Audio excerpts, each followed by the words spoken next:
Hi అండి, అందరికీ నమస్తే. నేను మీ Saraswati. Welcome back to my channel. సమ్మర్కి అనేసి అమ్మ వాళ్ళ ఊరికి వెళ్ళామండి పిల్లల్ని తీసుకొని. సో పిల్లలైతే ముందు వెళ్ళిపోయారు, తర్వాత మేము వెళ్ళాము.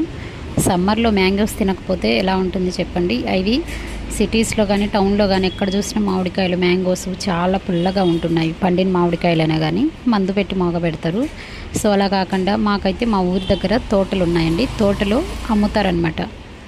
మేము ప్రతి సమ్మర్లో తోట దగ్గరే మ్యాంగోస్ చేసుకుంటామండి. ఊరి దగ్గరికి వెళ్ళినప్పుడు ఊరికి పట్టుకొచ్చుకుంటాము, అలాగే ఇంటి దగ్గరికి తీసుకెళ్తాము పల్లెలోకి. చూడండి, మ్యాంగోస్ చెట్టు మీదనే మాగుతాయి అన్నమాట.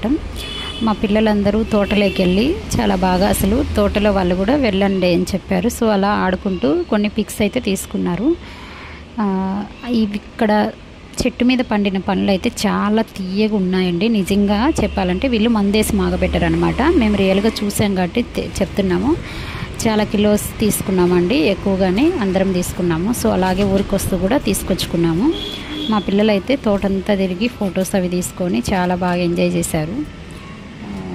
సో ఇలా అయితే ఉన్నాయండి. మ్యాంగోస్ అయితే చాలా బాగా కాసాయి. మొత్తం తినే మామిడికాయలండి. ఊరకాయ కాయలు ఏం లేవు, పచ్చడి కాయలు ఏం లేవు.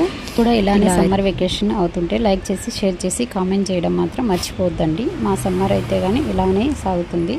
ఇప్పటికి కానీ పిల్లలు ఊర్లో ఉన్నారు.